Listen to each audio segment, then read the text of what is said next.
I said the other day we're going to try to do some catch-up on a bunch of topics that had been popping up here and there since the holiday season has come and gone. Now, I'm going to be honest, I'm recording this audio on the night of Thursday, December 28th. I am going on another trip for New Year's Eve, so have to record some stuff, pre-record things, and get them up on the channel as the days go on so I don't go broke this holiday season. So today, we are going over some names that you may remember if you're a Montreal Canadiens fan. Oh, who am I kidding? You know who these two guys are. Today we are talking about the Xhekaj brothers. Because when it comes to the older of the two, Arber Xhekaj, he has been playing pretty well in the AHL, so much that I feel like it warrants a conversation. And for the younger brother, Florian Xhekaj, there's a really good amount of progress that has been made in the OHL, which also deserves praise. So, let's start out by talking about the guy we're more familiar with as NHL watchers. Arber is still in the AHL, doing his thing, and at the time of recording this audio, he's got 5 points in 8 Laval Rocket games. He is on pace for about 33 points in a season, which is good, but I mean, you're not really going out there and expecting incredible, amazing point production out of Arber Xhekaj of all people. The fact is, this is a player whose defensive-minded presence on the team and physicality makes him as valuable as he is. Not because of the point production, not because of the shooting or the playmaking or anything like that. Arber has been a rock. But as of late, with the penalties that he would take, the defensive responsibility not really being fully upheld, there was a reason he got sent down to the AHL, and we had ourselves a piece published on the Hockey News earlier this week that describes where things have gone in regards to his progress down there.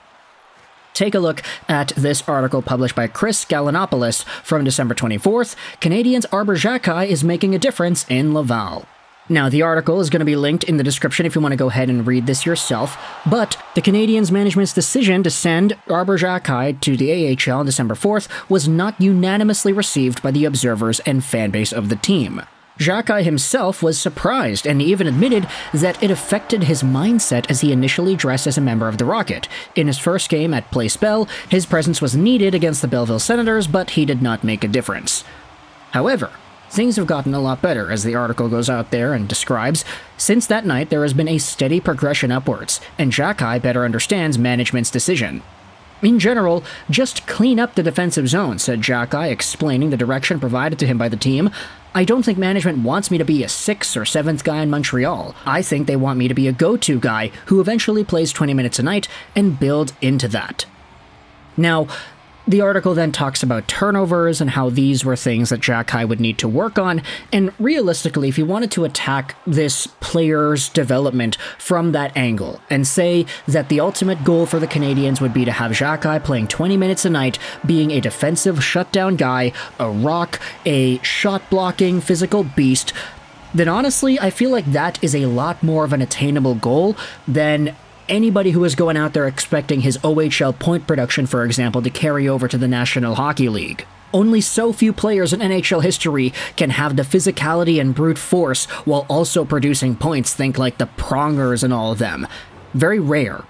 But for Arber Xhekaj, I feel like if you wanted to take a look at who's on the Canadiens right now and say that maybe best case for Xhekaj is like, let's just throw out a name, David Savard.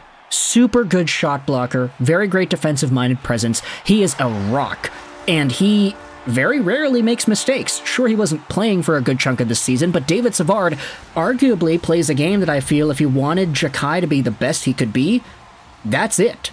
Now, of course, David Savard is not necessarily shooting for the moon and the stars here. I mean, he's no number one defenseman in the NHL for crying out loud. But when you acknowledge that Arber Xhekaj was initially an undrafted free agent that was signed out of nowhere, getting that kind of player for free seems like a pretty good deal.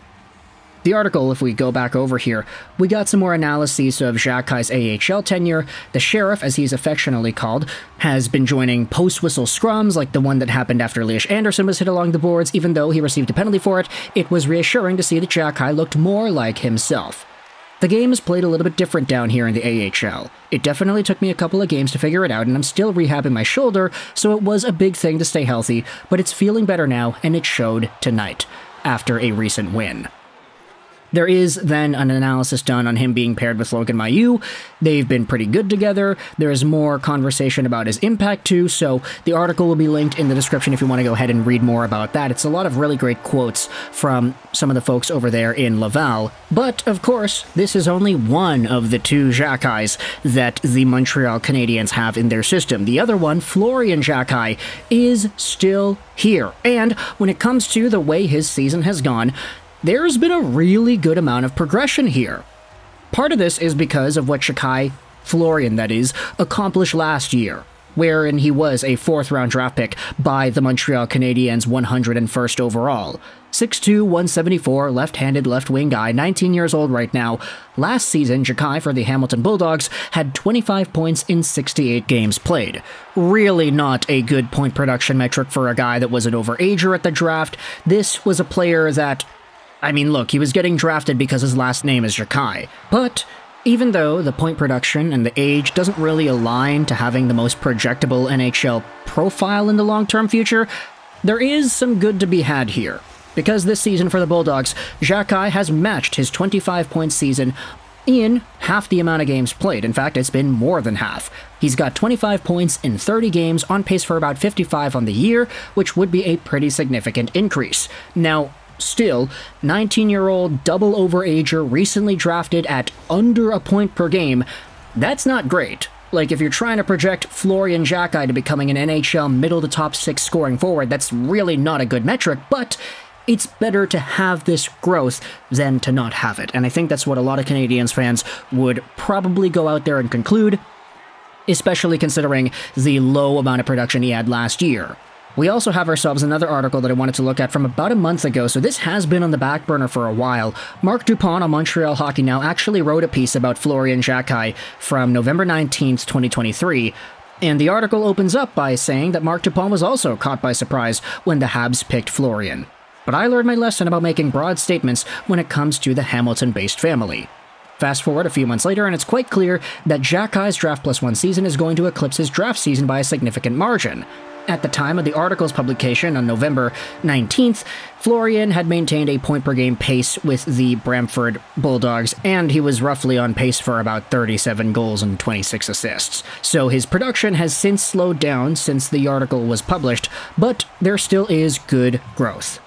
He has been particularly impressive as of late, with 6 goals and 3 assists in the last 6 games, including a pair of 2-goal efforts against the Niagara Ice Dogs and the Ottawa 67s. He also took upwards of 20 shots in those 6 games, a significant uptick when it comes to how many times he puts the puck on net.